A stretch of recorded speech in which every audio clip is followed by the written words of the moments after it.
Agua para América Latina y el Caribe. Sean todos bienvenidos a quienes nos siguen a través también de nuestras plataformas digitales y quienes se encuentran de manera presencial aquí. Les agradecemos mucho su oportuna respuesta a la convocatoria de este evento.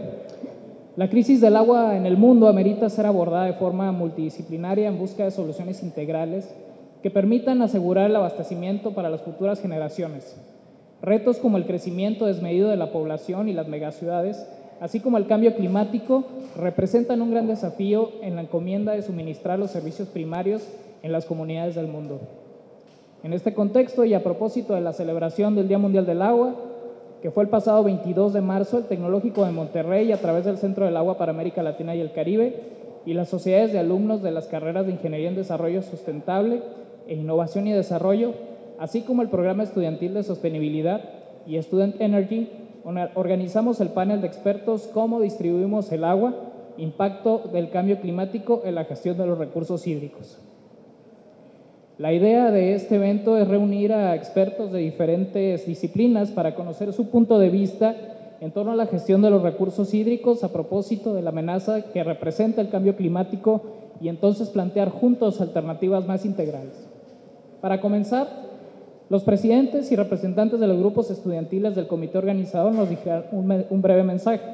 Pedimos a Adriana Subersa, de Student Energy, tome el micrófono y nos brinde unas palabras. Pido un aplauso para ella, por favor.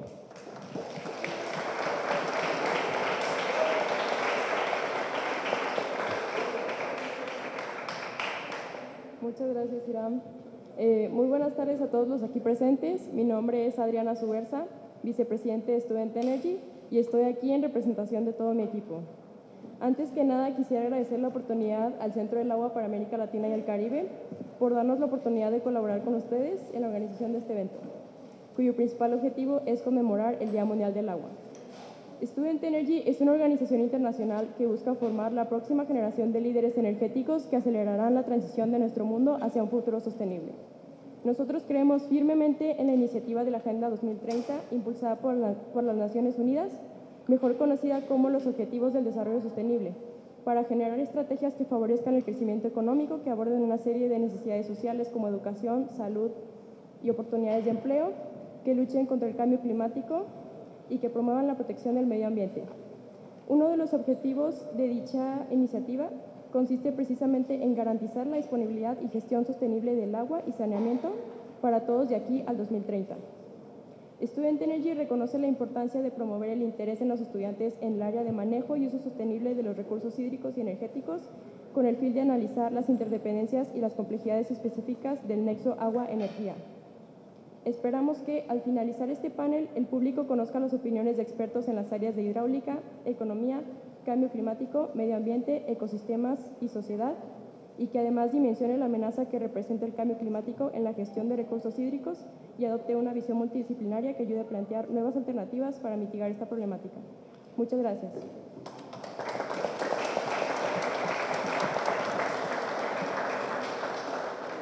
Muchas gracias, Adriana Subersa, de Student Energy. Y a continuación le vamos a pedir que haga lo propio la presidenta de la Sociedad de Alumnos de la carrera de Ingeniería en Innovación y Desarrollo, Eugenia Rendón. Un aplauso, por favor. Hola, buenas tardes. Mi nombre es Eugenia Rendón, presidenta de la Sociedad de Alumnos de Ingeniería en Innovación y Desarrollo. Primeramente me gustaría agradecer al Centro del Agua por invitarnos a ser parte de esta colaboración y espero que sea la primera de muchas. También me gustaría agradecer a los doctores y maestros presentes que vienen a brindarnos un poquito de su conocimiento y de su tiempo. Y de igual manera me da mucho gusto saber que existen grupos estudiantiles, sociedades de alumnos y departamentos dentro de aquí del TEC que también buscan buscar problemáticas del ámbito ambiental y del mundo. Muchas gracias, espero que les guste.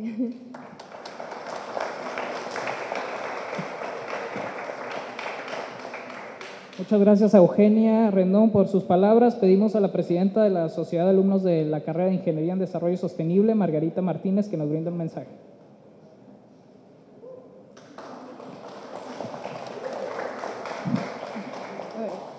Hola a todos, bueno, yo soy Margarita Martínez, presidenta de la Sociedad de Alumnos en Ingeniería en Desarrollo Sustentable. En nombre de la SAIDS y de todo el equipo, estamos pues muy felices de poder estar aquí en este gran evento junto al Centro del Agua, a la SAIDS, SAI2D, PES y Students Energy. Bueno, en el mundo 3 de cada 10 personas sufren de carencia de agua para satisfacer sus necesidades básicas, que es la higiene, la salud, y nosotros muchas veces hacemos mal uso de ella. Es hora de que nosotros aprendamos a valorar nuestros recursos hídricos, que aprendamos a valorar el impacto que ésta tiene y que hagamos un buen uso de ella. Estamos muy felices de poder ser parte de este evento y recuerden que tomar agua nos dará vida, pero tomar conciencia nos dará agua. Muchas gracias.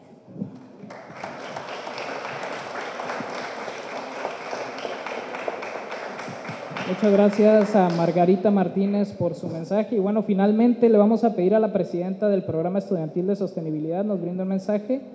Ella es Ana Manzano, para quien pido un fuerte aplauso.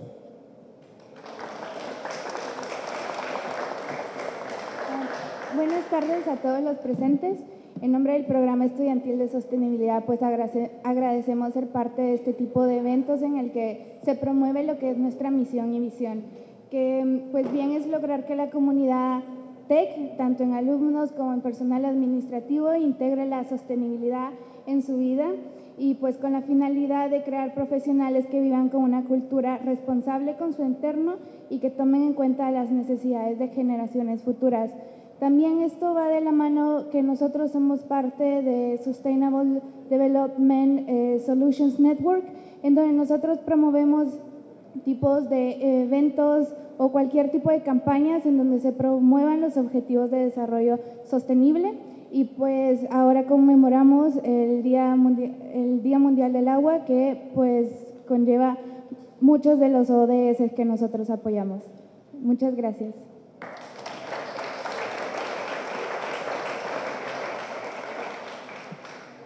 Muchas gracias a los jóvenes del comité organizador y presidentes de las asociaciones estudiantiles que nos acompañan. A continuación, damos la bienvenida y presentamos a los integrantes de nuestro panel de expertos. Les pedimos que conforme sean nombrados, por favor, nos hagan el favor de identificarse, de saludar a nuestro auditorio para que los ubiquemos perfectamente. Y bueno, ella es investigadora visitante de la Universidad de Texas en Austin, Georgia Institute of Technology y la Universidad de California en Irvine. Laboró como asistente de investigación en el Laboratorio de Calidad del Aire del Tecnológico de Monterrey y es coordinadora de seguridad y medio ambiente en industria y consultoría ambiental. En 2016 se integró a la red de líderes climáticos de The Climate Reality Project. Es ingeniera química y maestra en ciencias con especialidad en sistemas ambientales por el Instituto Tecnológico de Monterrey. Les pido un fuerte aplauso para la maestra Anayael Banoyé.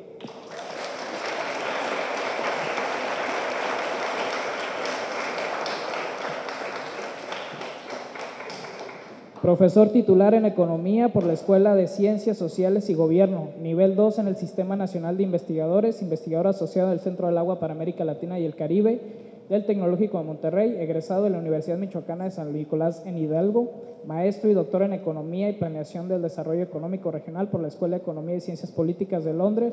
Les pido un fuerte aplauso para el doctor Ismael Aguilar.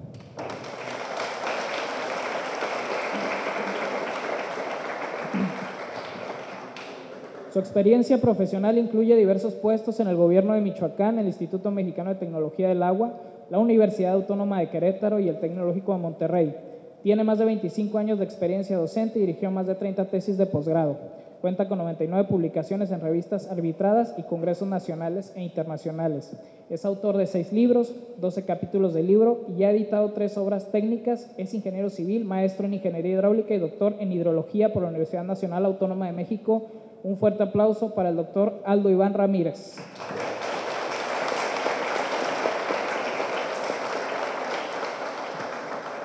Profesor investigador del Tecnológico de Monterrey, consultor de varias empresas e industriales, miembro del Sistema Nacional de Investigadores Nivel 1 y evaluador del Consejo Nacional de Ciencia y Tecnología, CONACYT. Ha sido investigador de la Agencia de Ciencias y Tecnología de Japón en la Universidad de Hokkaido. Inventor de 7 patentes otorgadas en México, en Estados Unidos, Brasil y la India.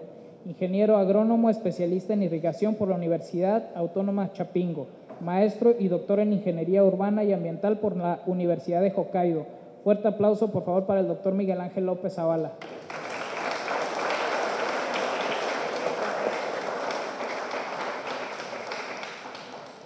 Profesor titular del Departamento de Tecnologías para el Desarrollo Sostenible de la Escuela de Ingeniería.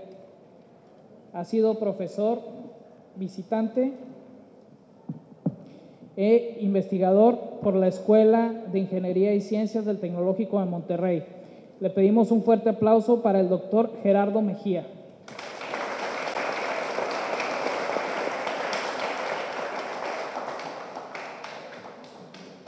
Líder en proyectos de desarrollo comunitario sostenible e investigaciones sobre indicadores de sostenibilidad, ciclo del carbono en ecosistemas y procesos de degradación y restauración del suelo y agua. Profesor de carrera de Ingeniería en Desarrollo Sustentable en el Tecnológico de Monterrey. Un fuerte aplauso, por favor, para el doctor Mario Manzano.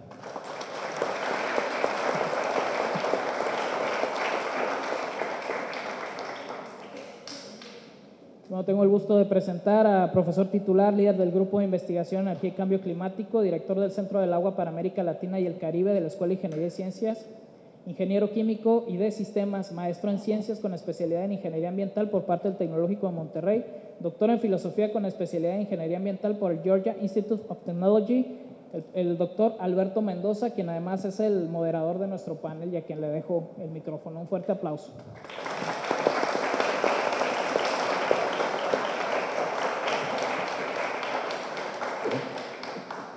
Pues muchas gracias, bienvenidos a todos a este evento, que estamos en realidad muy contentos en el centro de poderlo organizar porque sentíamos que teníamos una tarea pendiente, una deuda pendiente con nuestros alumnos del Tecnológico de Monterrey, en donde si bien el centro es muy activo en la organización de eventos, de repente somos muy dados en estos eventos a tomar temas de una agenda que a lo mejor el centro trae o que actores externos al centro nos piden que lo hagamos. Y en este caso, cuando se vino el tema de preparar algo para el Día Mundial del Agua, me acerqué con mi equipo de trabajo y les pregunté si sería interesante y conveniente acercarnos con los grupos estudiantiles para sentir el pulso de ellos y que ellos nos dictaran la agenda que querían escuchar. Y estoy muy contento de que esa dinámica floreció y nuevamente, como lo decía Iram, muchas gracias a los representantes de los grupos estudiantiles y a todos los que forman parte de esos grupos estudiantiles, que ciertamente son muchos aquí en el campus. Y que abordan diferentes disciplinas, ingeniería, la escuela de ciencias sociales, en humanidades y demás, y como decía alguien por ahí, esperemos que sea esta la primera oportunidad de muchas tantas de tener un lazo mucho más fuerte de las actividades que se desarrollan a nivel del centro, junto con lo que son las inquietudes del estudiantado. Y ciertamente otro punto bien relevante es de que el Centro del Agua, si bien aglomera un cierto conjunto de especialistas, de investigadores y demás, claramente también tenemos una relación muy importante con muchos otros departamentos académicos, centros de investigación y demás. Y lo que están ustedes viendo en esta mesa es un ejemplo de ello. Tenemos gente que está aquí representando no solamente en una actividad muy preponderante al interior del Centro del Agua, sino de departamentos académicos con los que tenemos una asociación muy importante y otros tantos actores que nos traen ciertamente unas ideas muy interesantes a la mesa. Entonces, habiendo dicho eso, estamos muy, muy contentos en realidad de tener esta iniciativa. Y bueno, a mí yo creo que me toca la parte más fácil, que es bueno, a veces no es tan fácil con los profesores porque de repente se extienden y entonces vamos a tener que ser muy puntuales con el tiempo. Sí, vamos a tener que sacar aquí el bastón y si no el garrote. Pero bueno, la intención es poder platicar un poco a nivel de conversación y sacar una buena cantidad de ideas y que también la conversación sea por parte de ustedes de algunas inquietudes. Entonces, lo que está aquí plasmado sobre el tenor de la conversación fue un poco de estos focus group que se tuvieron con los grupos estudiantiles y con una preocupación, oye, el agua y el cambio climático, de qué va el tema. Son evidentes muchas aristas y les voy a pedir a nuestros participantes de que nos empiecen a dar un poco de luz sobre este camino. Evidentemente la intención aquí no es resolver los grandes problemas de la humanidad, pero sí como un foro académico de empezar a bombardear ideas y sacar más ideas y poder plasmar estas inquietudes y hacia dónde nos estaríamos dirigiendo, siendo un beneficio de lo que tenemos en la academia. El tema de este año del Día Mundial del Agua es que nadie se quede atrás, y creo que es un tema muy poderoso, y en ese tenor seguramente nuestros panelistas nos van a dar ideas muy interesantes sobre su especialidad, su carrera profesional, y cuál es lo que toman de esta idea de que nadie se quede atrás y cómo podemos avanzar en ese sentido. Entonces, habiendo dicho eso, vamos a empezar con la maestra Ana Yael. Le voy a pedir a Ana que nos comparta un mensaje inicial. Les voy a pedir no más de 5 minutos para empezar el ciclo, y entonces con eso, Ana, adelante. Bueno, muchas gracias, doctor. Bueno, buenas tardes a todos. Para mí es un verdadero privilegio compartir este panel con académicos de tanta trayectoria. Muchas gracias a los grupos estudiantiles que organizaron este evento y gracias a los asistentes que nos están acompañando hoy. Como decía el doctor, creo que el propósito de todos nosotros al estar hoy aquí es que nadie se quede atrás en materia de agua. Muy probablemente no vamos a poder resolver el problema el día de hoy. Sin embargo, espero que la plática que tengamos el día de hoy sirva para ilustrar un poquito cuál es esa relación que puede existir entre cambio climático y agua, darnos cuenta de lo estrecho que es y tratar de reflexionar y de que esto sirva como inspiración para tratar de emprender en materia del agua. Aunque el agua que tenemos actualmente en la Tierra es prácticamente la misma agua que hemos tenido desde que el planeta se formó, esta agua está mal distribuida en tiempo, espacio y entre los habitantes. Los que estamos aquí presentes probablemente no podemos hacer mucho con respecto al tiempo, fue lo que nos tocó vivir. Sin embargo, sí tenemos algo de responsabilidad en cuanto a la distribución espacial. Nos gusta colocar asentamientos humanos o realizar actividades económicas en lugares donde no hay agua. Y alrededor del 15% del agua que usamos nosotros tiene usos no sustentables, es decir, extraemos más de la que de la que se puede recargar naturalmente.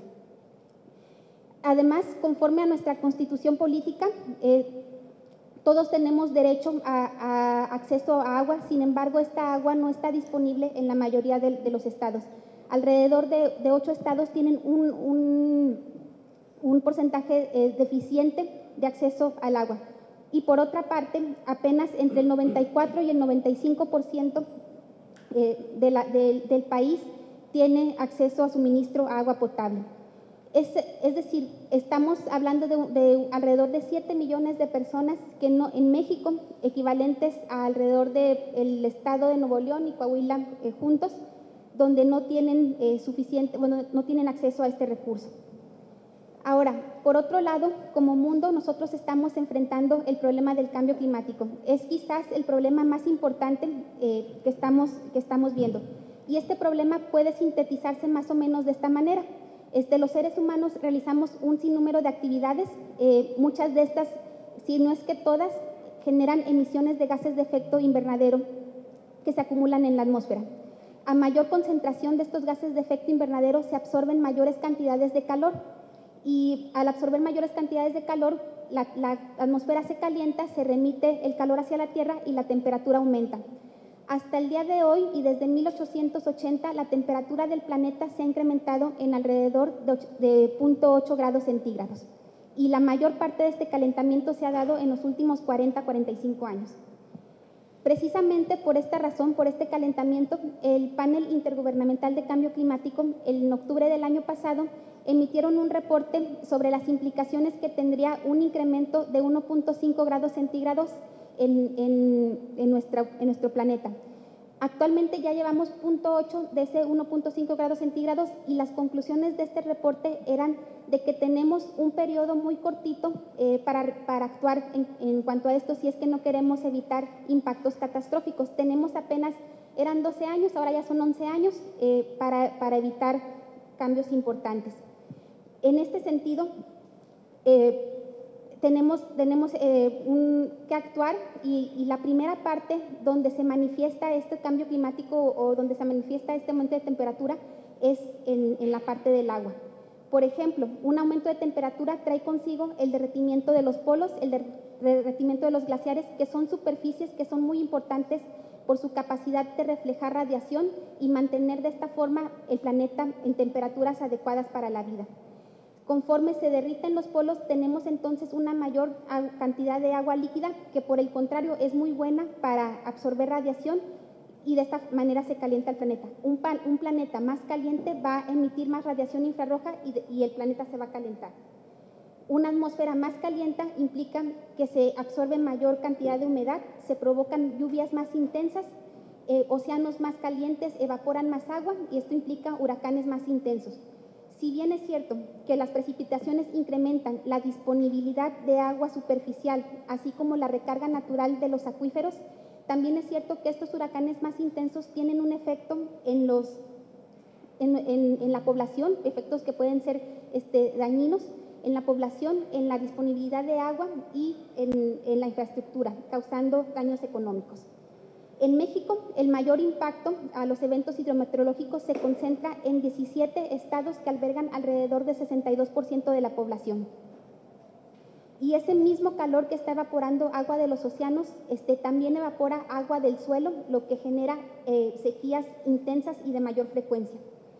Por su localización geográfica, México está expuesto en forma natural a la ocurrencia de estos fenómenos hidrometeorológicos. Sin embargo, bajo escenarios de cambio climático aún los más optimistas, se espera que en los próximos años estos eventos sean más frecuentes, más intensos y al mismo tiempo que se incrementa la demanda de agua, por lo que es indispensable que nosotros realicemos acciones de mitigación y de adaptación para tratar de preservar este recurso y asegurar la disponibilidad del recurso hídrico. Excelente. Muchas gracias, Ana, por este mensaje muy, muy completo de inicio. Ahora le voy a pedir al doctor Mario Manzano si nos puede ahora dar un mensaje de inicio. Sí, gracias, Alberto. Muy buenas tardes a todos jóvenes por estar aquí acompañándonos. Es un honor haber sido invitado por el Centro del Agua a compartir con ustedes pues algunas opiniones, alguna visión acerca de este gran problema que nos aqueja, el cambio climático, como bien lo señaló ya mi compañera la maestra Ana, que le agradezco que nos haya puesto tan claro el contexto al que nos estamos enfrentando y desde luego el tema del agua, ¿no? Yo quisiera hacer alusión al título, un subtítulo del evento que se llama ¿Cómo distribuimos el agua? ¿Sí? Y la verdad es que, en mi opinión, hemos distribuido el agua muy mal.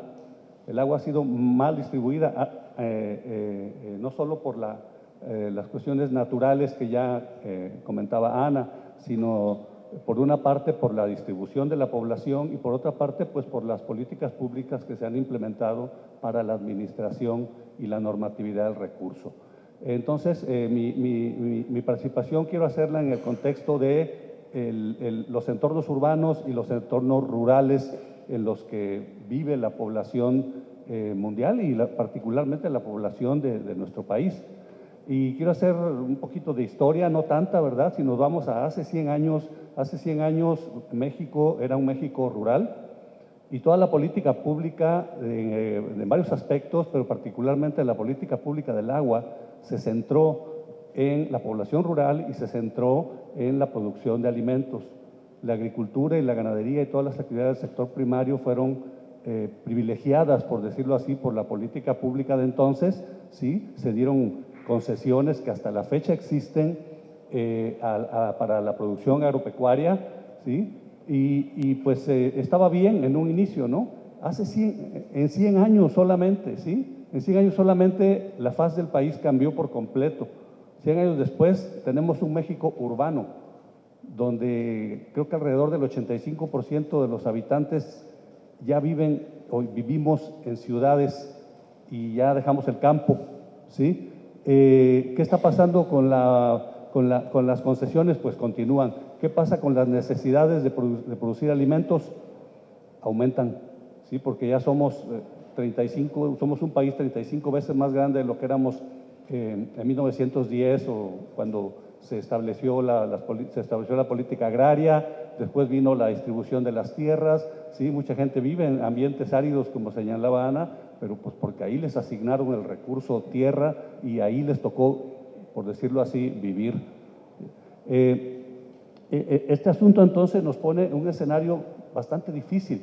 O sea, ¿cómo invertir una política pública de agua que estaba concentrada, enfocada hacia la producción primaria, ¿sí? Hacia el México rural, ahora a una política de agua urbana, donde está claro que las ciudades tienen prioridad sobre todos los demás usos o entornos? Eso lo han dejado muy claro varias decisiones que nos ha tocado vivir en las últimas 2 décadas, más o menos, ¿sí? En ese contexto, entonces, pues una pregunta retórica tal vez, ¿no? Bueno, ¿qué hacemos?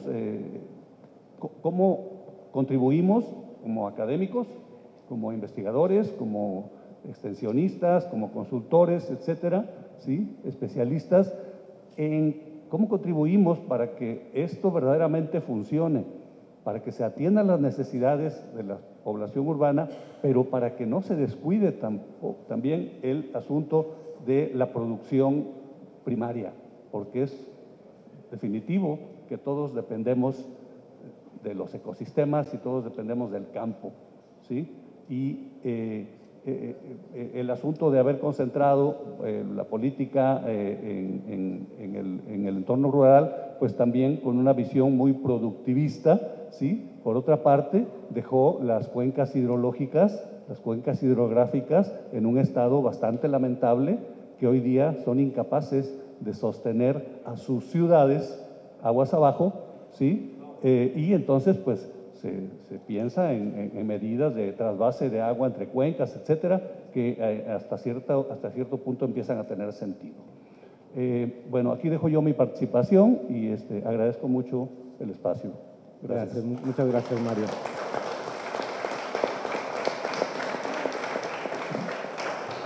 Excelente. Ahora le voy a pedir al doctor Aldo Iván que nos comparta sus ideas de inicio. Gracias, Alberto. Bueno, a ver hasta dónde me da la voz, porque después de 3 semanas y todavía sigo con esta voz de barítono. Pues gracias también por la invitación a compartir aquí algunos comentarios con los colegas y sobre todo con los muchachos, pues sobre este particular y muy interesante tema. Bueno, miren, déjenme decirles que pues ahora hablamos pues mucho de cambio climático, pero cuando establecemos la relación con el asunto del recurso hídrico, la verdad es que nos hemos estado peleando con muchos problemas relacionados con el uso, la explotación, la distribución del agua, desde mucho antes de que habláramos pues tanto de cambio climático. La sola variabilidad climática, el hecho de que a lo mejor algunos años son muy secos y luego algunos otros son muy húmedos, pues nos traen problemas, ¿no? Para los que son, por ejemplo, oriundos de aquí de esta zona, pues sabrán que de repente tenemos unos huracanes muy grandes, pues que nos causan problema, y luego tenemos unos periodos secos también muy, muy largos que también le meten mucho estrés a la cuestión del recurso. Así que esa situación, digamos, de la lucha contra el factor clima desde el punto de vista de los recursos hídricos, pues ha existido desde hace mucho. Gracias. Sí. Gracias, Alberto. El asunto es que le hemos venido llamando un poco distinto. Fíjense que hace muchos años el culpable, entre comillas, de todos los problemas era el Niño, ese fenómeno oscilatorio que produce cambios en las temperaturas de la superficie del mar y que en efecto está muy ligado pues, con la generación de muchos de los fenómenos, ¿no? Y después ahora ya vamos más hacia el cambio climático. Ok, pues por supuesto el cambio climático nos está metiendo mucho más, digamos, estrés en el asunto. Así que lo que quiero decirles es pues que desde hace mucho más tiempo nos hemos estado peleando con el clima. Ahora el cambio climático sí nos está metiendo mucho más problemas. En particular, y digamos, aceptando mi rol aquí más como hidráulico, el asunto de la infraestructura, ¿okay? Fíjense que esa es una cosa que nos preocupa. No solo a lo que ya bien sacaba a colación la profesora Anayael, el incremento, por ejemplo, del nivel de la superficie del mar, ¿no? del nivel medio del mar, ¿no? Bueno, en efecto, ya ha subido varios centímetros y eso pone en mucho más riesgo todas las zonas costeras. Y fíjense que 8 de las 10 ciudades más grandes del mundo están muy cerca de las costas y entonces un incremento en la superficie, en el nivel medio de la superficie del mar, pues pone muchísimo más en riesgo a estas zonas pues por vía de las inundaciones. Pero con eso viene también un gran riesgo en la infraestructura. Hay mucha infraestructura hidráulica que pues, porque así tiene que ser, pues está ubicada más bien en zonas bajas. Hablo, por ejemplo, de las plantas de tratamiento. Y entonces esa infraestructura pues es muy susceptible a sufrir graves daños. Otro asunto que nos preocupa en relación a la infraestructura hidráulica en particular es cómo podemos hacerla más resiliente, que soporte más estas variaciones en el clima. Y eso vale no solo para la infraestructura que ya existe y cómo podemos hacerla, digamos, más robusta para que soporte los cambios, pero sobre todo de la infraestructura que estamos construyendo. Miren, como parte de las soluciones para ir incrementando la oferta de agua en Monterrey, se va a construir una nueva presa, que es La Libertad, aquí cerca de Linares.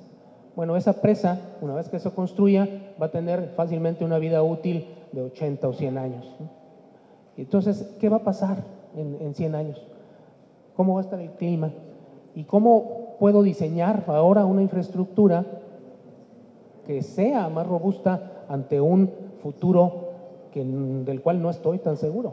Entonces, ese tipo de cosas, digamos, desde el punto de vista más ingenieril, pues es el que nos tiene, digamos, ocupados y que de hecho, pues ahí está José Luis en el público y está luchando con su tesis doctoral en el asunto. Yo creo que para iniciar, Alberto, pues con esos comentarios. Excelente, muchas gracias, Aldo.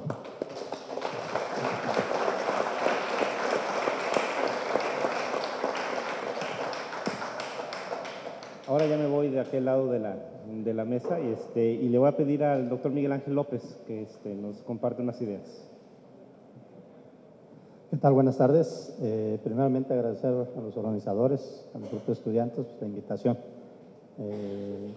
Es un honor, como se mencionó anteriormente por otros compañeros, poder compartirles con ustedes información, reflexiones, pero también yo creo que desafíos, ¿sí? Y sobre eso quiero comenzar mi intervención. Y yo quiero, más que hablar de cómo distribuimos el agua, yo le cambiaré la pregunta ¿cómo usamos el agua? ¿Sí? Me parece que es una pregunta más apropiada para el tema de hoy. En ese sentido, ya se mencionó hace unos momentos por otros colegas la baja disponibilidad del agua en nuestro país. De hecho, para que conozcan, México es el país con la menor disponibilidad de agua en todo el continente. Es el país con la menor disponibilidad. 10 veces menor que países como Colombia o Costa Rica, nada más para que se den una idea.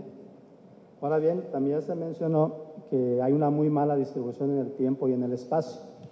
En el tiempo, ¿por qué? Porque las lluvias se concentran en 5 meses, de junio a octubre, y prácticamente el resto del año, pues prácticamente no llueve. Eso obviamente genera un problema en la distribución. Otro problema pues, es la mala distribución en el espacio. ¿A qué me refiero con esto? Me refiero a que en el 25% del territorio, que es el sureste, se concentra el 60%, el 67% del recurso hídrico disponible. Y en el resto del país solamente hay una disponibilidad del 33%. Ahora, resulta que en este 75% del territorio, con solamente el 33% de disponibilidad del agua, pues se tiene prácticamente el 70% de la población, se tiene aproximadamente el 80% de la actividad productiva.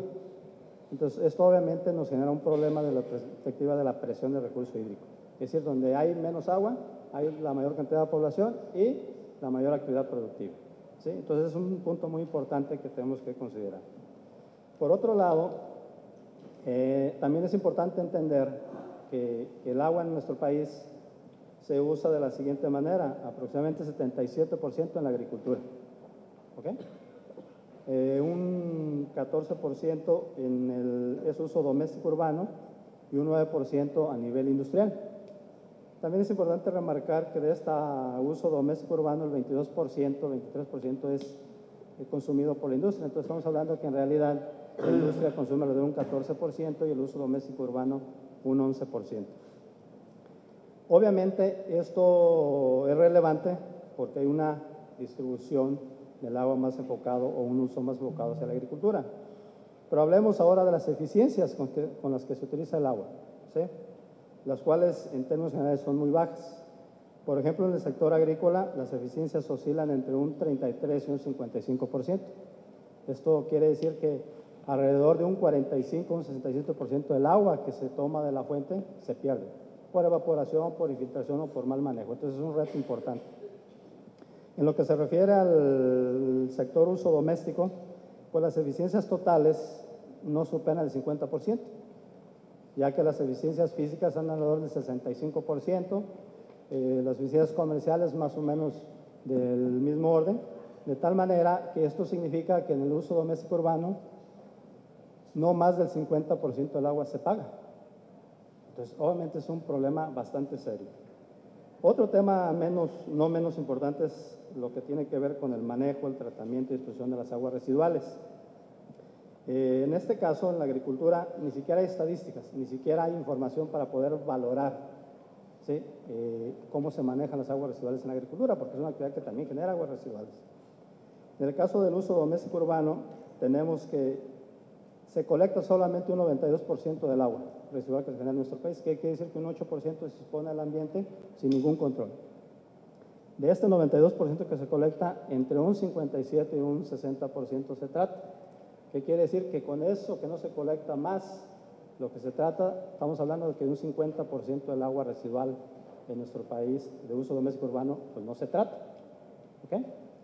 En lo que se refiere al uso industrial, tenemos que no más del 35% de las aguas residuales industriales se tratan. Entonces, imagínense el restante 65% del agua, ¿dónde termina? Obviamente en los cuerpos de agua, en el suelo. Ahora, ahondando un poquito más, resulta que de esta agua que se trata, pues resulta que no más del 50% realmente se trata de tal manera que se cumpla con la normatividad. Entonces, ahí tenemos otro problema muy serio. Ahora, ¿cómo se relaciona, por ejemplo, esto de lo que es el tratamiento con el cambio climático? Bueno, les voy a dar unas estadísticas bastante interesantes, pero también preocupantes.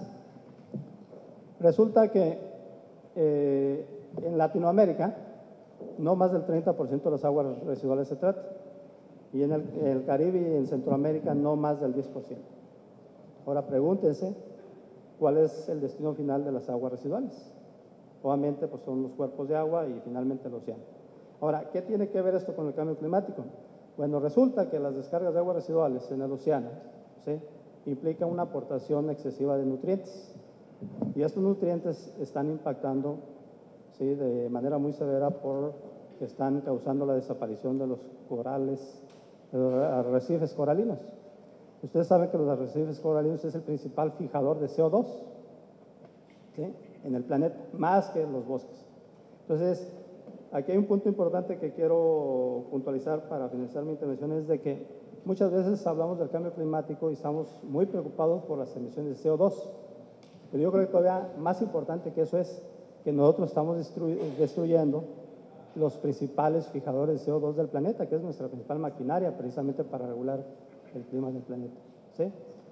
Miren, por ejemplo, en el Caribe tiene aproximadamente 7% de los arrecifes coralinos del mundo. Bueno, resulta que de 1970 a la fecha se han desaparecido prácticamente el 70% de estos arrecifes. Y hay un estudio del PNUMA, el Programa de Naciones Unidas, en el 2014, estimaba que si seguíamos con la misma tendencia, estos arrecifes podrían desaparecer en el 2024 en el Caribe. ¿Sí? Entonces, como ven, tenemos retos, desafíos muy importantes, adicionales a los que mencioné, el crecimiento poblacional, que podemos abordarlo posteriormente. Excelente, muchas gracias, Miguel Ángel.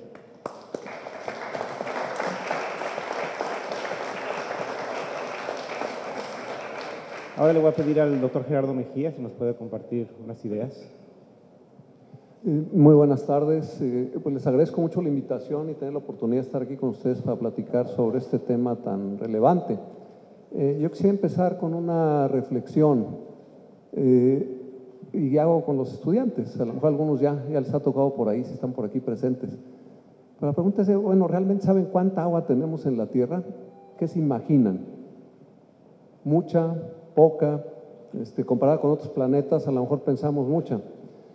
Pero la realidad es que tenemos muy poca agua. Cuando hablo con los estudiantes, ellos piensan, pues el 75%. Digo, espérame, 70-75% del agua no se mide en metros cuadrados ni en kilómetros cuadrados, tenemos que irnos a volumen. Y si consideramos un radio de la Tierra de 6.400 kilómetros, con un espesor promedio del océano de 3 kilómetros, la cantidad de agua comparada contra el volumen de la Tierra es muy pequeña. Para poderlo imaginar, si escalamos la Tierra, digamos, al tamaño de una manzana, 8 o 10 centímetros de diámetro, son apenas unas gotas puestas sobre esa manzana. Es el volumen que tenemos y está esparcido. Es muy extremadamente delgada la capa de agua. Y esa masa, gran cantidad de esa no la podemos ni la tenemos potable, apenas una fracción es para beber.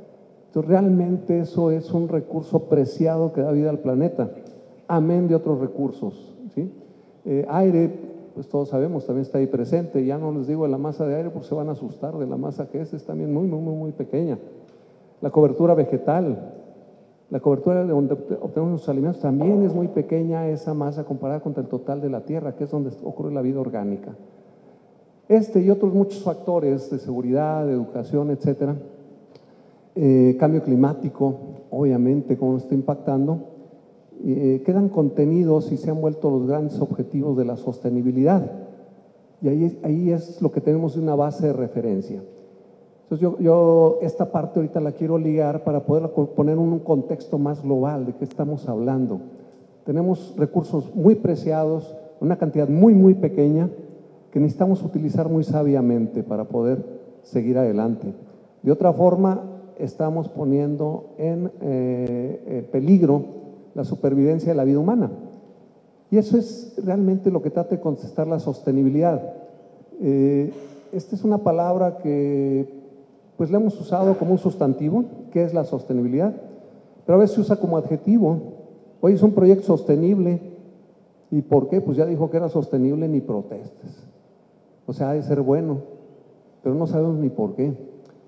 John Ehrenfeld, profesores de MIT, iniciaron los programas asesorando al World Resource Institute y definen la sostenibilidad de una forma sencilla, una forma de tratar de entenderlo. Dice, oye, si tenemos las condiciones que permitan que se den todas las condiciones de vida, todas las formas de vida en forma indefinida, podríamos pensar en un estado de sostenibilidad. ¿Sí? Entonces tiene que ver con esos recursos. Y agua es uno de los más relevantes.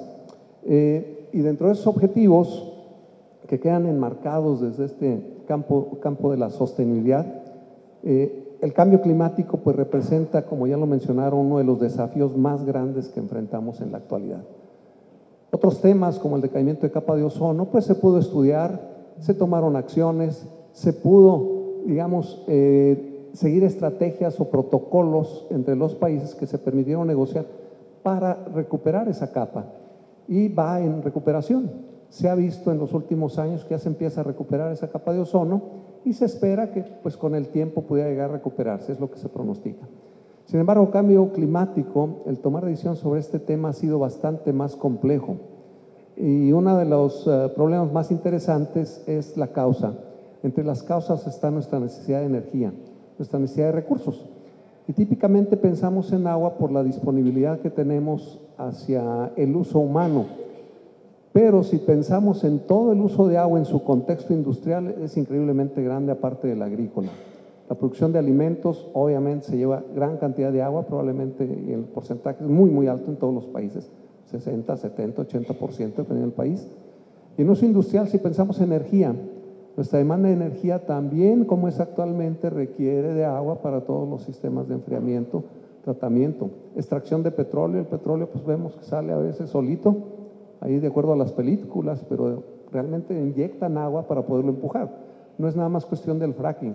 Muchos pozos petroleros para poder extraer el petróleo tienen que inyectar un fluido para que lo desplace. Entonces el agua ha sido realmente un medio, uno de los recursos más relevantes que tenemos para la vida. En respuesta a esto, y como preámbulo, yo creo a la discusión que sigue, pues han actuado los países, se han hecho programas a nivel mundial, cada país de acuerdo a sus oportunidades, su posición, sus necesidades de desarrollo económico, social, lo que son sus programas de cambio climático. Lamentablemente muchos de esos países hemos escuchado que no han podido ser muy exitosos, las estrategias no ha sido fácil implementarlas. Aquí en México nos tocó trabajar en el programa de cambio climático nacional, hacer una evaluación, y es contrastante que mientras Semarnat presentaba una política de reducción de CO2, si lo veían por otro lado, la política de producción de energía como que no era compatible. O sea, los planes no empataban. Había una desinformación o una falta de comunicación inclusive entre las secretarías para ponerse de acuerdo que eso sería futuro. Pero bueno, ahí están. Están los planes estatales, están los planes municipales que se han estado promoviendo. Y estos planes en general contienen dos grandes temas. Por un lado, acciones de mitigación, ¿qué hacemos para mitigar emisiones? ¿Qué hacemos para capturar carbono, etcétera? Pero por otro lado dice, ¿qué vas a hacer para adaptarte al cambio climático? Y ese cambio climático, el impacto en los temas hídricos va a ser muy fuerte, porque si nos cambia la distribución de agua, ya no nada más el uso, que es parte de lo que se pronostica que pudiera llegar a ocurrir, si aumenta la temperatura mínima en 1 o 2 grados, la temperatura máxima en 1 o 2 grados, puede haber mayor evaporación de agua, es lo que se pronostica fácilmente en los modelos termodinámicos, mayor cantidad de eventos meteorológicos que pueden causar daños, así como el agua es necesaria, cuando hay exceso de agua, pues bueno, ha causado estragos muy fuertes porque pues no nos las distribuye en una forma, digamos, cómoda durante el año, nos llegan eventos meteorológicos muy fuertes que también nos causan daños. Esto es obviamente parte de lo que se considera en estos programas. Y yo creo que en la discusión que sigue es parte de lo que podríamos platicar con un poquito mayor detalle. Excelente, muchas gracias, gracias. Gerardo.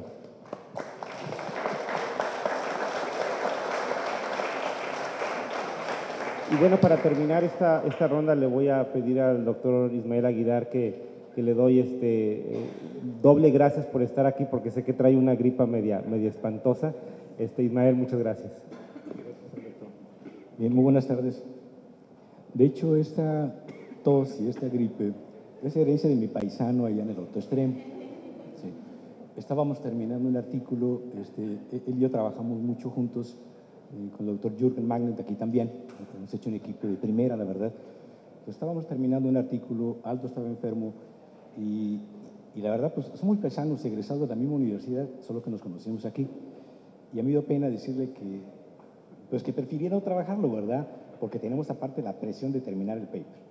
Bueno, mandamos el paper, pero quedamos enfermos. Entonces el costo-oportunidad es alto, ¿de acuerdo? Gratis no es. Entonces, gracias, Alberto. Me parece que es una mesa de primer nivel. Creo que es una buena iniciativa del centro, de estos jóvenes que están aquí. No recuerdo, de hecho, que tuviéramos una mesa así con todas estas disciplinas aquí presentes. Creo que es algo que debiéramos de hacer más seguido. Sí. Bien, déjenme empezar con un cuento. Normalmente a mis alumnos de economía les trato de enseñar conceptos económicos a través de los cuentos. Sí. Y este es un cuento que se llama El aprendiz de mago. Es de la serie española El barco de vapor. Es la serie azul dice aquí que a partir de los 7 años, o sea, todos nosotros, ¿de acuerdo?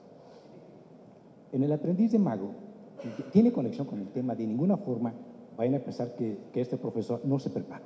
¿Sí?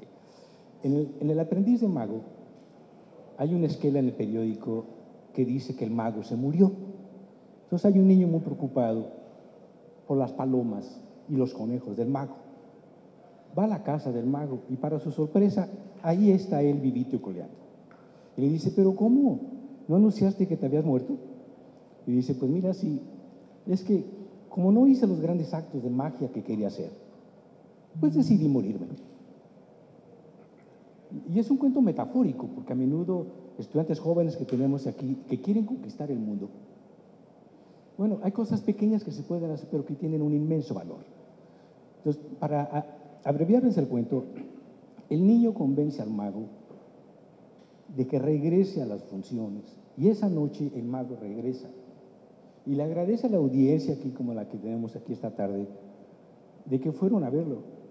Dice, pero a quien más le agradezco es este niño que me hizo ver que en las cosas pequeñas había valor. Y eso a menudo lo pasamos por alto, porque con todas estas cifras que hemos escuchado aquí, que pueden ser tétricas, al margen, podría decirles al margen, que parte de esas estadísticas yo creo que son muy cuestionables. Yo les podría decir que tenemos serios problemas para saber exactamente los consumos de agua por sector. ¿Cómo lo sabemos? Son estimaciones muy gruesas. Y les puedo decir con más certeza, no sabemos cuánto invierte este país en el tema del agua. Hace 4 años, la Comisión Económica para América Latina y el Colegio de México hicieron un estudio que se llama Estadísticas Ambientales en México.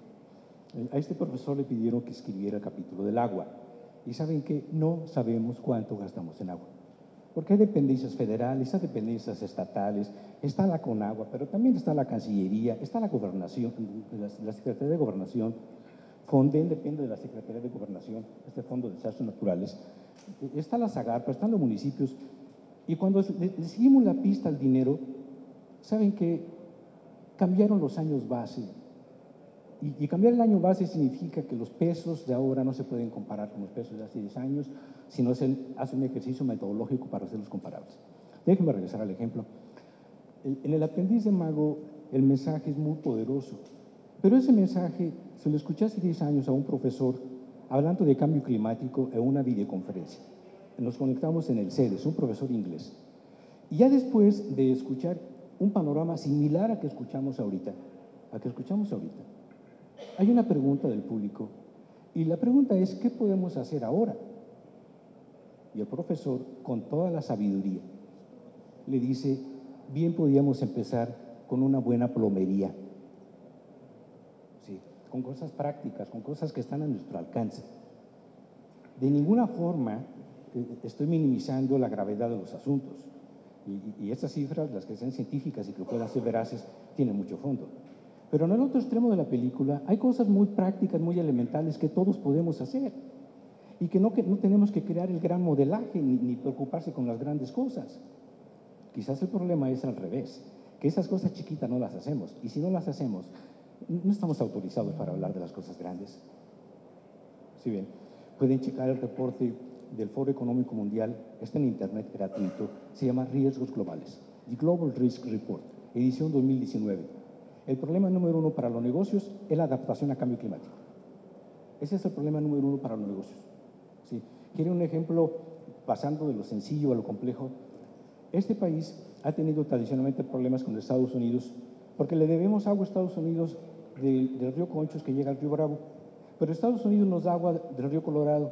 Sin esa agua, Mexicali no tiene futuro, Tijuana no tiene futuro. Y saben que los escenarios climáticos están indicando que va a haber menos agua. Y con menos agua y más demanda tenemos una aritmética muy compleja. Y retomando el ejemplo que dio mi paisano Aldo sobre la presa Libertad, bueno, tenemos la presa El Cuchillo. Y esa presa la compartimos con Tamaulipas. Es una presa en Nuevo León, pero Nuevo León y Monterrey son los dueños de esa presa. Es administrada por el gobierno federal. Y si los escenarios climáticos tienen algo de fondo, lo que eso significa es que va a haber menos agua para compartir y hay un acuerdo que regula cómo se distribuyen esas aguas. Entonces, esta ciudad va a estar en problemas. ¿sí? Hace un par de años, con el doctor Aldo y otro par de colegas, escribimos un artículo en una revista que se llama la Revista de la Física y la Química de la Tierra, sobre las amenazas climáticas que están sobre esta área metropolitana. Y esas amenazas son reales.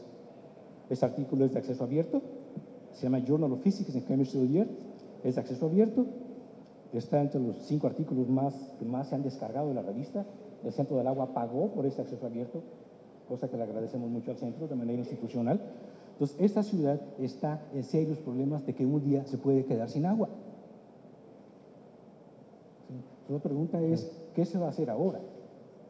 ¿Qué se va a hacer ahora? ¿Sí? Para un futuro que se vislumbra que es complicado. Así es. ¿Sí? Es una pregunta de fondo que les atañe a todos los demás. Un minuto más, Alberto. Les quiero recomendar este pequeño libro, se llama Cambio Climático. Tiene casi todo lo que la gente necesitaría saber, pero también termina con una nota preocupante, porque al final dice cuáles son las decisiones difíciles. Y las decisiones difíciles son dejar de consumir y compartir la carga. Y no nos gusta compartir la carga. Si a esta audiencia le preguntamos que levanten la mano si están a favor del cambio climático, yo creo que todos la van a levantar. Pero si a esta mesa le decimos que no bajen la mano y que metan la mano a la cartera y financiar eso, ¿saben qué? Varios la van a bajar. Porque no nos gusta financiar eso, ¿sí? Y porque pensamos que habrá mejores tiempos, que va a llegar otro huracán y que nos va a llenar las presas. No le apostamos a la prevención, somos reactivos. Y termino, Alberto, con la referencia a una película que tiene que ver con esto. Es una película que se llama Separación, es una película francesa. Y en la película, la chica le dice al chico que se van a tener que separar. Y le dice, ¿pero por qué? Si estábamos tan bien. Y esto es opinión muy personal, no es científico. Yo pienso que las mujeres son más valientes para enfrentar problemas de relación de pareja y que los hombres somos más cobardes y que los hombres metemos la cabeza en el hoyo, como el avestruz. ¿Sí? Entonces, cuando la chica le dice que están mal en la relación y que van a terminar, y terminan, y se separan. Así pasa con el agua y con estos fenómenos. Vemos las crisis, pero no parece que nos importa. Bueno, nos debiera de importar. Muchas gracias, Ismael, por la reflexión.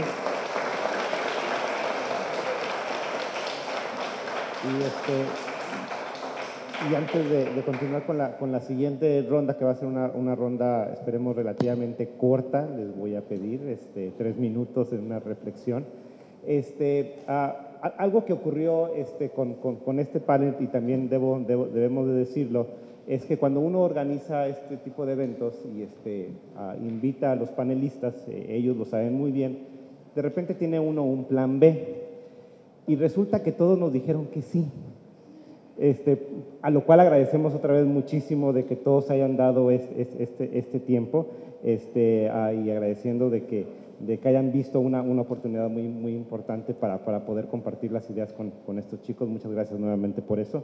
Lo que voy a hacer es nuevamente una ronda muy rápida de una reflexión un poquito más dirigida a las áreas de especialidad, y lo que les pediría es que en esa reflexión tratemos de pensar en un cierre en el tema de que nadie se quede atrás, que ese es, digamos, que el tema de este año del Día Mundial del Agua. ¿Cómo podemos asociar esa pregunta que voy a detonar con el tema de que, bueno, que al final del día, ¿cómo le hacemos desde esa trinchera para que nadie se nos quede atrás? Entonces voy a comenzar, voy a seguir el mismo orden, le voy a pedir a la maestra Ana Yael, y el tema que le voy a querer que reflexione rápidamente es sobre el siguiente. Existen varios conceptos que hemos utilizado a través del tiempo y que aparentemente han evolucionado de manera desconectada, y los estudiamos aquí en la academia, que son los conceptos de la huella hídrica y la huella de carbono. Si nos pudieras comentar sobre tu percepción de estas herramientas y si podemos pensar en una huella universal. Bueno, como bien lo menciona el doctor, son herramientas o son conceptos que típicamente los hemos estudiado de forma separada. En realidad, por ejemplo, la huella hídrica se refiere al volumen de agua que se utiliza para los servicios que nosotros o los productos que nosotros consumimos a lo largo de todo su proceso de producción. Y la huella de carbono, por otra parte, se refiere a las emisiones de gases de efecto invernadero que se emiten otra vez en los procesos productivos o en los productos o en nuestras actividades. En realidad, ambos pudieran formar parte de un solo indicador que sería la huella ecológica y que trata de medir precisamente el impacto ambiental que tienen nuestras actividades y los productos que nosotros consumimos. En lo personal, por actividades de educación ambiental en las que participo, ahorita me gustó mucho la reflexión que hacía el doctor Ismael en el sentido de que no hay acciones pequeñas. Una de las cosas que les pregunto a las personas o que trato con las personas cuando hacemos estos talleres es que reflexionen sobre su consumo de agua y sobre su emisión de gases de efecto invernadero. Vemos los recibos que reciben de agua y drenaje y el recibo de Comisión Federal de Electricidad, y la realidad es que como personas no tenemos mucha conciencia de cuál es esa huella que nosotros tenemos, en ese impacto que nosotros tenemos. A través de tratar de desglosar cuáles son las partes que conforman esta huella, en qué nos gastamos el agua, en qué actividades generamos emisiones, creo yo que es una herramienta muy útil con la cual pudiéramos nosotros establecer o identificar esos puntos, esas actividades de mayor generación y tratar entonces de realizar medidas específicas para reducirlas. En el sentido de que nadie se quede atrás, yo pensaría que son herramientas, tanto la huella hídrica como la huella de carbono, que están al alcance de la mayoría de nosotros si es que sabemos utilizarlas y que pueden servir como detonadores para tratar de reducir nuestros consumos de productos y reducir así nuestra huella tanto hídrica como de carbono. Excelente, muchas gracias, Anita.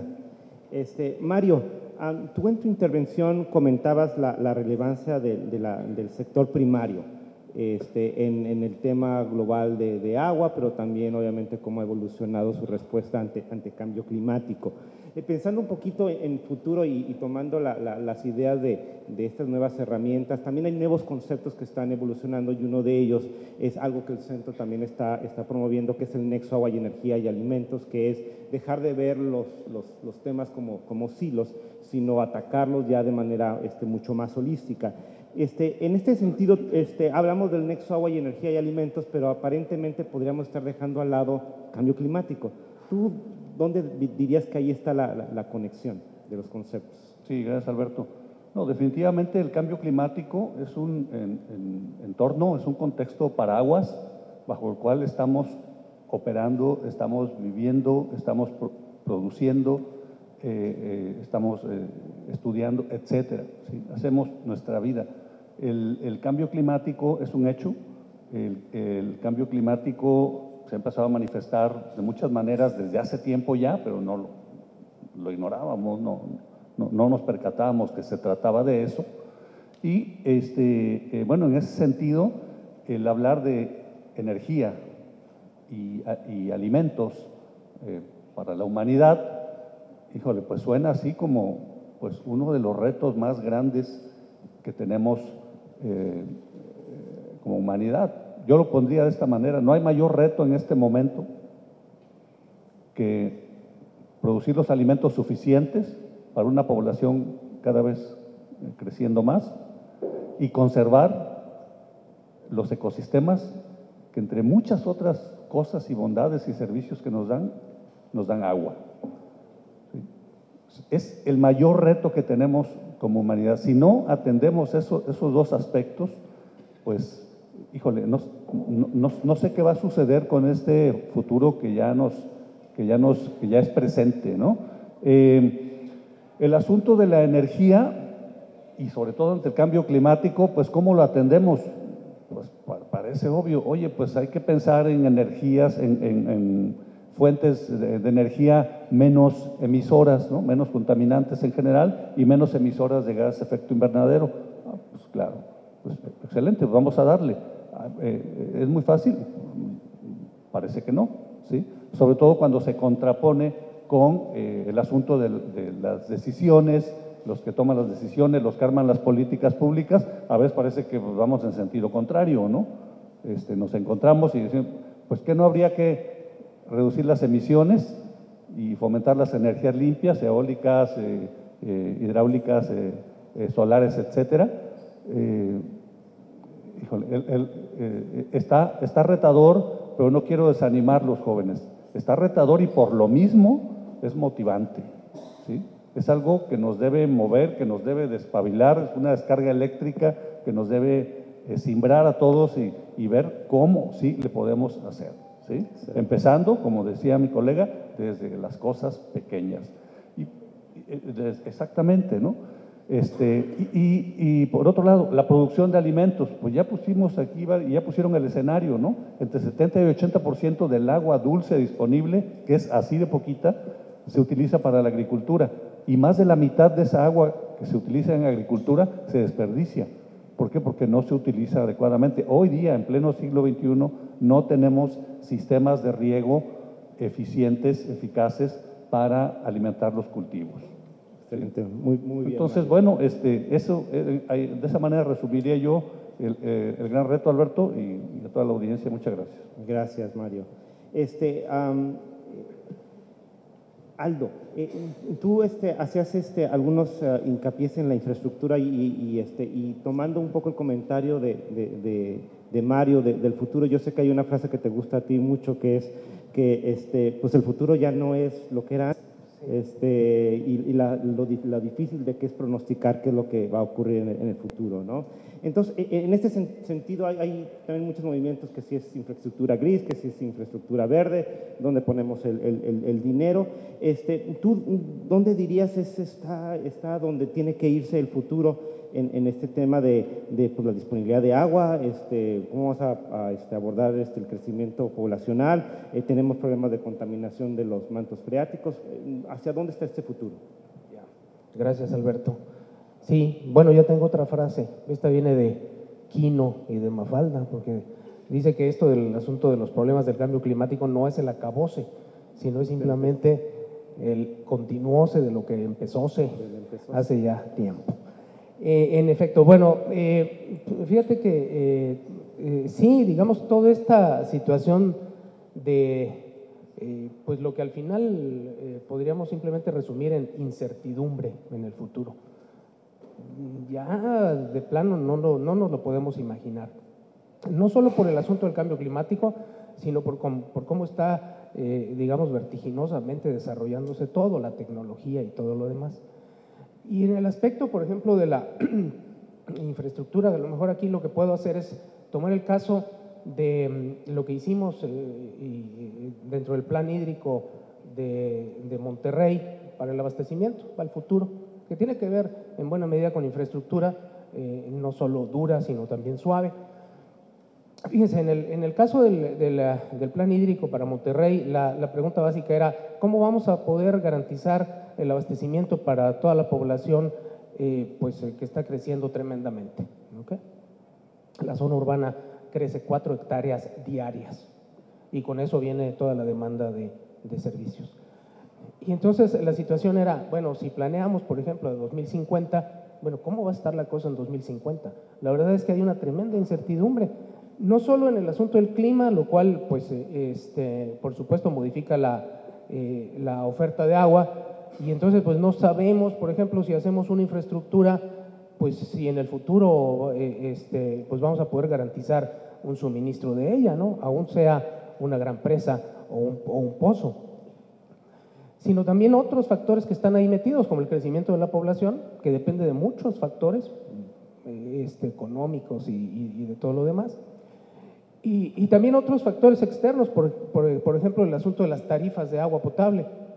Si en este momento agua y drenaje sube las tarifas, inmediatamente eso se va a ver reflejado en una reducción en el consumo.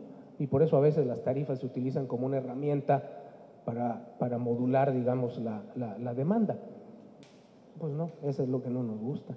Y entonces el asunto, como se enfocó ahí, fue, digamos, aceptando esa incertidumbre que hay en el futuro, ¿cuál es la mejor decisión que podemos tomar ahorita? ¿No?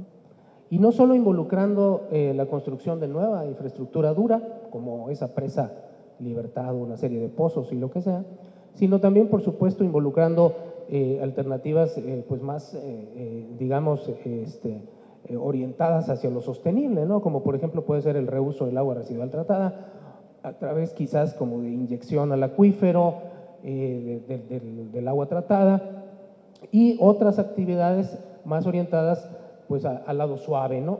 Control de la demanda, reducción de fugas. Aquí en Monterrey, que es uno de los organismos operadores mejores en México, todavía el 32% del agua no se refleja como ingresos económicos al organismo operador.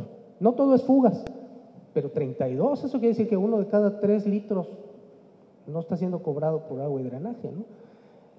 Hay muchas fugas, sí, bueno, se está haciendo un plan para eso, y no hay agua más barata pues que la que puedo realmente recuperar simplemente de la red, ¿no?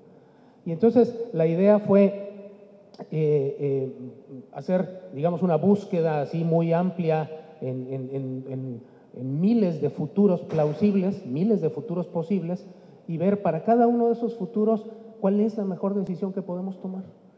Y entonces, haciendo un análisis de todas esas carteras de proyectos, fue cuando como al final pudimos encontrar pues cuál es pues la mejor decisión que en este momento puedo tomar ante ese futuro tan incierto. Y eso involucra pues a la Presa Libertad, pero a muchas otras cosas que van orientadas a medidas más suaves. Excelente. Ahora, Miguel, continuando con esa línea de pensamiento, evidentemente, pues, yendo hacia el futuro, algunos dicen que no podemos resolver los problemas del siglo XXI con soluciones del siglo XX, ¿no? Entonces, pero evidentemente, pues ahí está una infraestructura que tenemos que soportar, pero en esa visión de andar buscando las nuevas tecnologías, incluso hasta no necesariamente tecnologías muy elegantes por el mismo plan hídrico, indica que la desalinización ya pudiera ser económicamente factible. En ese término de tecnologías, ¿hacia dónde tenemos que estar apuntando? Ok, gracias Alberto. Miren, la desalinización efectivamente es una alternativa real. Ya se aplica en muchos países del mundo. En el Medio Oriente, por ejemplo en España, es un país que ha trabajado mucho en esta parte de desalinización. Por ejemplo en España y en países del Medio Oriente han logrado producir agua mediante ósmosis inversa, ¿sí? A precios de $0.25 por metro cúbico. Si le aplican a pesos mexicanos, estamos hablando de 6, 7 pesos, lo cual es bastante atractivo. En México solamente existe una sola planta en todo el país enfocada a desalinización y que está enfocada a producir agua para consumo humano, pero para el servicio público, que está en Los Cabos. Esa planta, aproximadamente, sus costos de producción son alrededor de $0.65 por metro cúbico. Estamos hablando de alrededor de entre 12 y 13 pesos. Es decir, desde esa perspectiva la tecnología ya está para poderse aplicar, y sobre todo considerando pues, que tenemos 97% de agua salina en los océanos. Entonces, a pesar de todo este esquema que mencionó Gerardo, teóricamente pues tenemos bastante agua salina que podemos aprovechar. Sin embargo, la desalinización es la última alternativa que yo elegiría, entre otras. Hay otras por delante, como es captación de agua de lluvia, ¿sí? Que muchas veces muchos tomadores de decisiones, a los políticos, no les gusta ese tipo de estrategias, porque son estrategias a pequeña escala o a mediana escala, y al político no le gusta ese tipo de proyectos.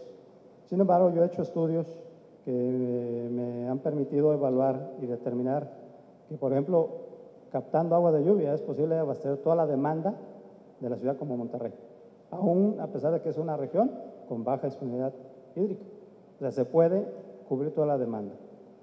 En este tenor he hecho otros estudios, por ejemplo, en la Ciudad de México. Hicimos un estudio para una empresa y determinamos que captando agua de lluvia podemos abastecer el 100% de la demanda de esta empresa. Imagínense, captando agua de lluvia. La Ciudad de México tampoco es una región con bastante disponibilidad, pero llueve lo suficiente como para poderse aprovechar. Ahora bien, en la mayoría del territorio mexicano, toda vez que es semiárido o árido, pues resulta que el agua de lluvia no es, por sí sola no es suficiente. Entonces tenemos que incorporar otras estrategias como es el tratamiento y reuso de aguas residuales. Conjuntamente, agua de lluvia y el tratamiento y reuso, sí es posible de abastecer prácticamente toda la demanda actual y futura de nuestro país.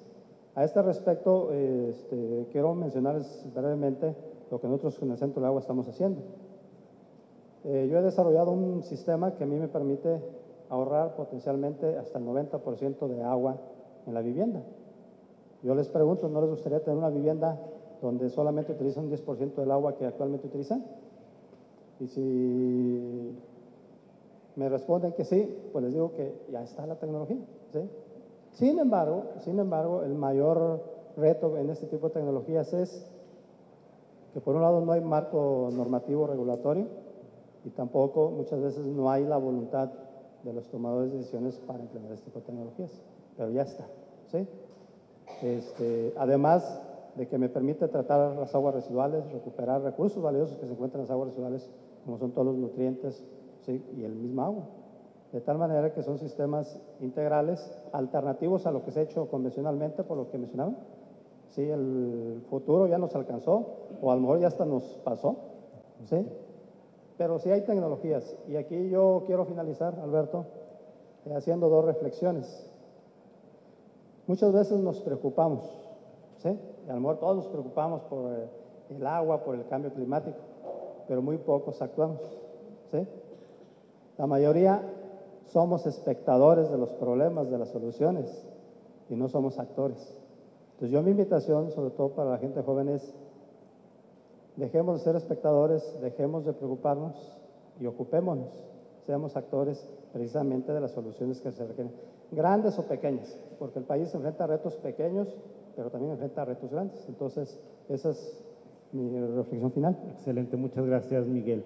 Y Gerardo, pues en esta conversación como que caemos al punto de las instituciones, la política pública y demás, y resulta que no se menciona en la introducción, pero el doctor Gerardo Mejía fungió también como funcionario en la Secretaría de Desarrollo Sustentable del Estado de Nuevo León por un tiempo, entonces tiene esa sensibilidad del pulso de la vida institucional. Entonces, en ese sentido, y hablabas de la sostenibilidad, ¿qué nos podrías compartir cuáles debería ser el enfoque entonces de sostenibilidad que deberían tener los planes de desarrollo de los municipios, de las entidades en este país?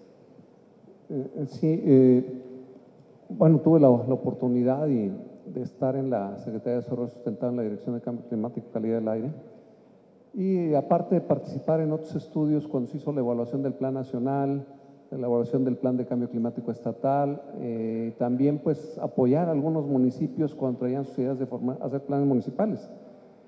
Y creo que aquí hay, había introducido de hecho el tema de sostenibilidad, y uno de los primeros problemas que tenemos es que actuamos en base a una teoría reduccionista y pensamos que eso es sostenibilidad. Todos los planes, muchos planes, hoy vamos a reducir consumo de combustibles, vamos a reducir consumo de esto, pero eso todavía no nos lleva a una sostenibilidad. El que un vehículo reduzca su consumo de combustible no quiere decir que ya no contamine. El que una empresa, que ahora se están poniendo como metas, muchas de estas empresas, y hay planes para volverse de cero uso de agua, pues no quiere decir que no lo puedan lograr. Lo que están viendo es, yo necesito para mi operación, para mi sistema de producción, necesito agua. Necesito, por otro lado, crear la infraestructura que permita captar agua. Y ahí hay grandes empresas como cerveceras, de refrescos, etcétera, que saben que su negocio depende del agua. Y si no lo cuidan, no se embebe dentro de su política de trabajo, pues su futuro va a ser muy incierto. Entonces, sí se está dando lamentablemente en gobierno. Lo que pues llega a ocurrir es que los temas se politizan y se vuelve como decisiones ya de los grupos. Lo que entra en la agenda de unos no entra en la agenda de otros, y eso complica el transitar. Los planes son muy buenos, yo creo que las ideas son muy buenas como están puestas, pero hablaba hace un momento, por ejemplo, de la contraposición que había de un plan nacional, por ejemplo, de cambio climático, el plan que se hizo de reducción de CO2 per cápita, contra un plan de energía que iba a incrementar el uso de combustibles para poder desarrollarnos. Entonces, uno nos llevaba o nos ponía un panorama donde necesitamos reducir emisiones, y otro, oye, pues con los puros consumos de combustible.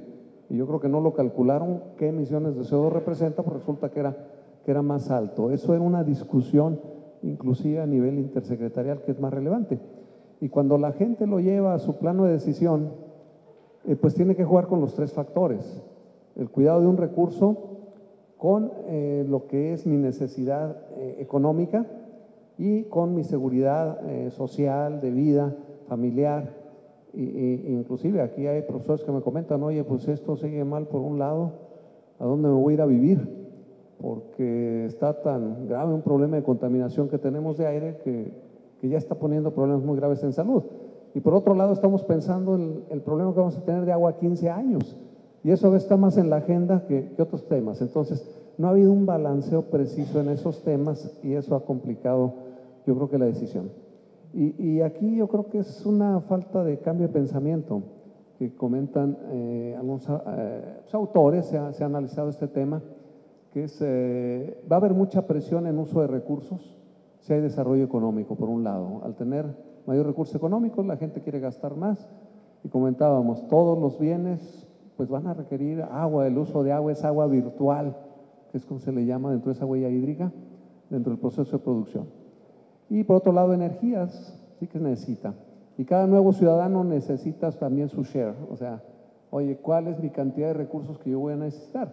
Todavía no llegamos a ese grado de reciclaje total, reuso, que también se ha comentado que es una buena oportunidad, como para poder ser más eficientes. Y una forma de pensar es, oye, vamos a pensar en el desarrollo de sistemas sostenibles. ¿Cómo podemos crear una sostenibilidad? Ponernos de acuerdo en esa forma y ponerlo en las metas. Y un pensamiento que hacía John Ehrenfeld, que comentaba sobre cómo podríamos definir la sostenibilidad, si necesitamos cambiar el need por el care. Y perdón que lo diga en inglés, lo que pasa es que la notación de care en inglés es más profunda que cuidar nada más. Cuando le preguntan a una persona, ¿do you care for me? O sea, ¿te preocupas por mí? Va a un sentimiento mucho más profundo de cuidado. Y la sociedad es consumista, nos ha creado necesidades, necesitas esto otro, necesitas para estar feliz, pero nos habla un poco del care. Ella habla de tres aspectos principales: el care personal, o sea, por la persona; el care por los demás, oye, también tengo que preocuparme porque los demás estén bien y puedan salir adelante; y finalmente el care por el medio ambiente, o sea, tengo que lograr ese balance entre los tres para poder hacerlo. Y esos planes, bueno, se han reflejado, pero la experiencia que hemos tenido, y yo creo que Alberto también lo sabe, pues a veces quedan documentos que van y se archivan, y a la hora que queremos llegar a las acciones ahí es donde ya no nos gustó, como dice bien Ismael. Oye, ¿cómo vas a comer? ¿Cómo vas a participar? Es donde ya duele, pero cuando empezamos a ver las consecuencias, yo creo que es cuando empezamos ya a preocuparnos más, y pues veo una buena oportunidad que se está dando en estos últimos años para lograrlo. Esperamos que haya ese cambio, esa integración. Ahora, Gerardo, tocas un tema y paso con Ismael para cerrar este punto, que creo que es un tema controversial, es un tema álgido que tiene que ver con, nuevamente, el lema es: no queremos que nadie se nos quede atrás. Hay un derecho inexorable de los humanos por el agua, pero el agua cuesta. Y entonces empezamos con un tema que es complejo, que es el tema de las tarifas, de que si realmente pagásemos lo que el agua cuesta, pues no necesariamente estaríamos pagando lo que pagamos hoy en día. ¿Hacia dónde tenemos que caminar en ese sentido? Yo creo que has tocado un tema que es muy neurálgico, Alberto, porque al final del día casi todo esto va a converger en el dinero y en las finanzas. Eso va a costar, y el agua cuesta. En una ciudad como esta, con todo y lo exitosa que es, lo que pagamos por el agua no es el costo real del servicio completo, del ciclo hidrológico del servicio no lo es, porque no estamos pagando el costo de su saneamiento y el costo de devolverlo a las cuencas a un estado saludable. No estamos pagando eso.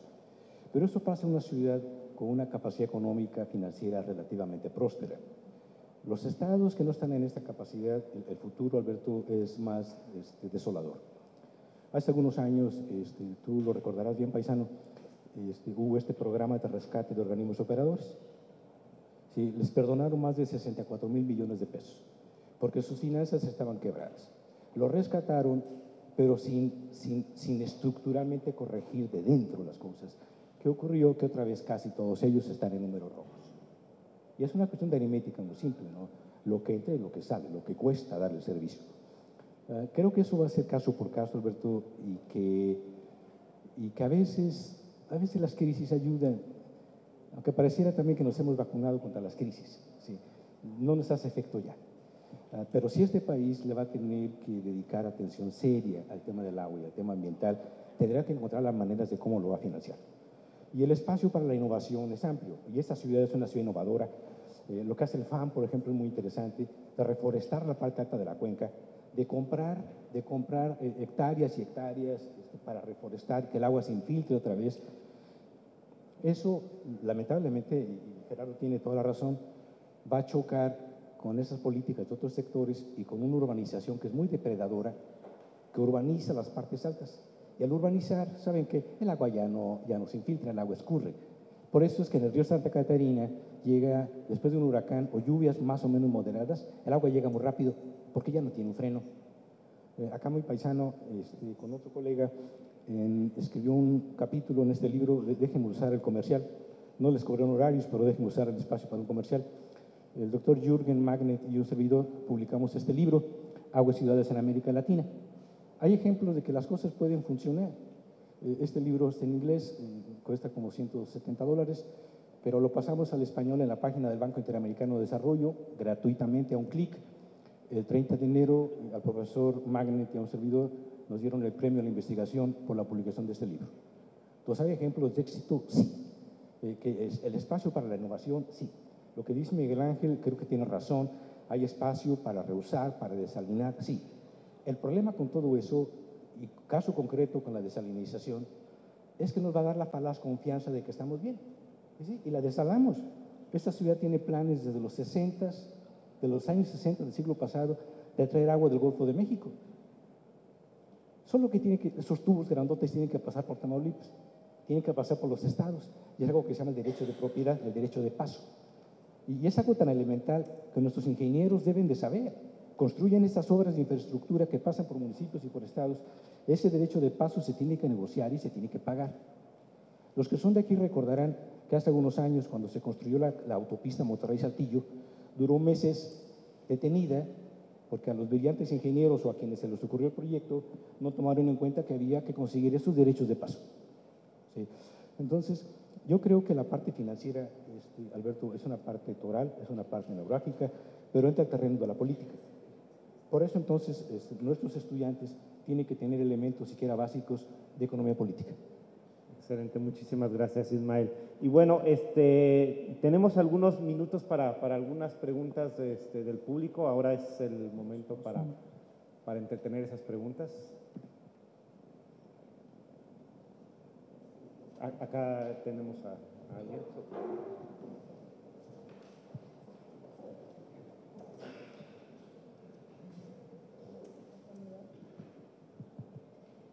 Hola. Mi pregunta va dirigida al doctor Miguel Ángel. Profe, usted habló de captación de agua de lluvia, pero estamos hablando de la descentralización del agua, y si ese fuera el caso, ¿qué tratamiento se le daría o dónde guardaríamos el agua? Habló del caso de Monterrey. En Monterrey llueve en muy poquito tiempo, entonces sería mucha el agua que se acumula. ¿Dónde la guardarían o cómo se manejaría eso? Sí, normalmente es una pregunta bastante común cuando se piensa en los sistemas para captar agua de lluvia. Miren, efectivamente lo que es la infraestructura para almacenamiento es lo que más cuesta en los sistemas de captación de agua de lluvia. Sin embargo, si se hace un diseño adecuado, pues resulta que estos sistemas de almacenamiento no son tan grandes como se imaginan.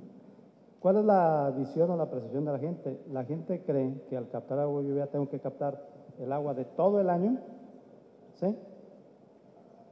Y después utilizarla, pero en realidad lo que sucede es que durante el tiempo vamos utilizando agua, entonces realmente lo que necesitamos es almacenar lo que vamos consumiendo. Entonces ahí en ese caso, cuando diseñamos los sistemas de almacenamiento, tenemos que hacer un balance hídrico de consumos, ¿sí? O demanda y la aportación de agua de lluvia. Miren, de los estudios que yo he realizado, El sistema de almacenamiento nos lleva a que implican alrededor entre 60 y 65% del costo total del sistema de captación de agua de lluvia. Pero aún así, estos proyectos de captación de agua de lluvia los podemos amortizar, el proyecto como tal, entre 5 y 6 años, cuando más, el proyecto. Pero la inversión la podemos amortizar en solamente 3 años. En este caso tenemos ahí disponibles unos artículos que hicimos, por ejemplo, para el campus Monterrey, aquí nuestro, para el caso de la Ciudad de México, donde el proyecto cuando más se amortiza en 5 o 6 años, pero la inversión per se en solamente 3 años. O sea, se hace todo el análisis técnico, pero también económico, y eso es lo que nos da. O sea, son proyectos que son factibles desde el punto de vista económico, y si le agregamos eso a los beneficios ambientales, pues son tremendamente grandes.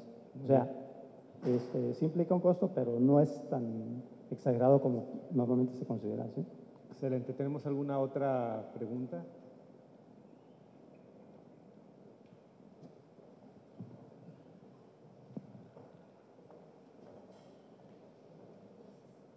Buenas tardes. Ustedes finalmente han mencionado que estamos en una crisis ambiental en diferentes aspectos. Entonces a mí me surge la inquietud de cómo llegamos aquí, ¿no? Como, ¿por qué estamos aquí? Y bajo esa pregunta, ahora sí va mi real pregunta, es ¿qué no debemos hacer? Es decir, no recuerdo exactamente, alguno de ustedes mencionaba esto de las generaciones que vienen, ¿no? Los jóvenes, ¿qué hacer? Yo cambiaría la pregunta de qué no deberíamos hacer para no llegar, para no reproducir el momento en el que estamos ahora. Y pues la dejo abierta a cualquiera de los panelistas. Bueno, ya entrados en esto, miren, yo creo que lo que no debemos hacer es, primeramente, ser apáticos, ¿sí?, a la problemática. Como mencioné en mi reflexión al final es, debemos dejar de ser espectadores y tenemos que actuar. O sea, debemos dejar de preocuparnos y ocuparnos. Yo creo que eso es importante. Ahora, también muchas veces cuando vemos el término crisis, pues muchas veces es un término que a muchos agobia a pensar una crisis. Yo lo que puedo decir es de que el ser humano ha sido capaz de ir solventando problemáticas históricamente que se han presentado. Entonces tenemos la capacidad de innovar, tenemos la capacidad de superar. El problema es de que nuestra sociedad o el ser humano actúa después de la desgracia, ¿sí? Como dicen allá en mi pueblo, ¿no? Se tapa el pozo hasta que se ahoga el niño, ¿no? Y estamos acostumbrados a reaccionar de esa manera. Sobre todo en los países como Latinoamérica, somos países que tenemos prácticamente 0 de planeación, 0 en prevención. Somos países que actuamos en consecuencia, es decir, somos países que corregimos, ¿sí? Entonces lo que yo creo es que tenemos que prevenir para que este tipo de crisis recurrentes se presenten. ¿Y cómo se logra? Mediante una planeación, pero no planeación de 3 años o de 6 años, como normalmente lo hacemos en México. Yo tuve la experiencia cuando estuve en Japón haciendo la maestría y el doctorado en el 2000. Imagínense, el gobierno japonés estaba planeando, ¿sí?, su plan de desarrollo era para el 2100, porque al 2050 ya tenían todo resuelto, ¿sí?, en suministro de alimentos. Estaban haciendo la planeación para el 2100.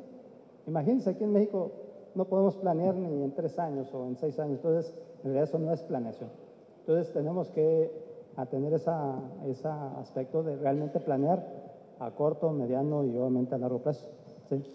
Pero no podemos dejar de ser apáticos, ¿no? Tenemos que ser proactivos y capacidad.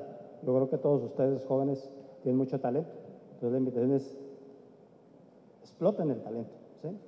Entonces, eso yo creo que es un valor muy importante, un recurso muy importante que muchas veces lo desaprovechamos en nuestros países, ¿no? Por falta de oportunidades o porque simplemente nos han dicho que no podemos, ¿sí?, que necesitamos depender de lo que hacen los norteamericanos o los europeos, etcétera, ¿no? Entonces yo creo que hay capacidad, nada más es tomar la decisión de realmente actuar, ¿no? Muchas gracias, Miguel. Aldo, ¿quieres contribuir? Sí, bueno, ya nada más completar todo esto que dice Miguel con una cita que también, como siempre me gustan las citas, Esta es de Ramana Maharshi y dice, ¿por qué deberías preocuparte por el futuro? Ni siquiera conoces bien el presente. Preocúpate por el presente y así el futuro se va a cuidar solito. La verdad es esa. Pues hay que poner manos a la obra. Bueno, ya hicimos muchos errores, pues sí, ni hablar, ahora hay que aprender, ¿no? Y cuando regresamos al asunto del cambio climático y decimos, pues, ¿qué opciones tenemos? Bueno, mitigar. Ok, estamos haciendo esfuerzos en eso, pero no está tan en nuestras manos, ¿no? Es una cosa más global, más de las iniciativas de los países. Adaptarse, eso es lo que más estamos haciendo. La otra opción no la queremos, es sufrir, esa no queremos. Entonces, por eso nos vamos hacia mitigar y adaptarse.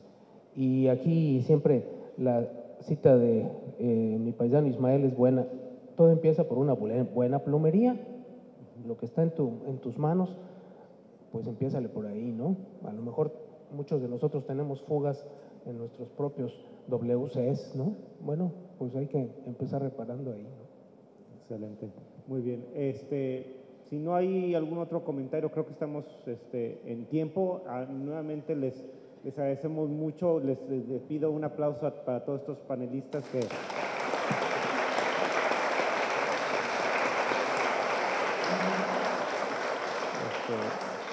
en un congreso convencional diríamos todavía se van a quedar aquí algunos minutos. Bueno, aquí los tienen en el campus, acérquense a ellos, platiquen con ellos, hay muchas cosas interesantes, muchos proyectos muy interesantes que están desarrollando. Nuevamente, a nombre del Centro del Agua, agradezco a los programas estudiantiles que colaboramos en esta ocasión con este evento. Muchísimas gracias, como decíamos, esperemos que no sea la última vez que hagamos esto. Y bueno, yo diría como mensaje final, recapitulando un poquito lo que decían aquí los panelistas, estas pequeñas acciones para que no se nos quede nadie atrás, deberían ser muy valiosas. Muchas gracias a todos, que pasen muy buenas noches. Tenemos galletitas para los que alcancen, esperemos que sean suficientes. Gracias a todos, buenas noches.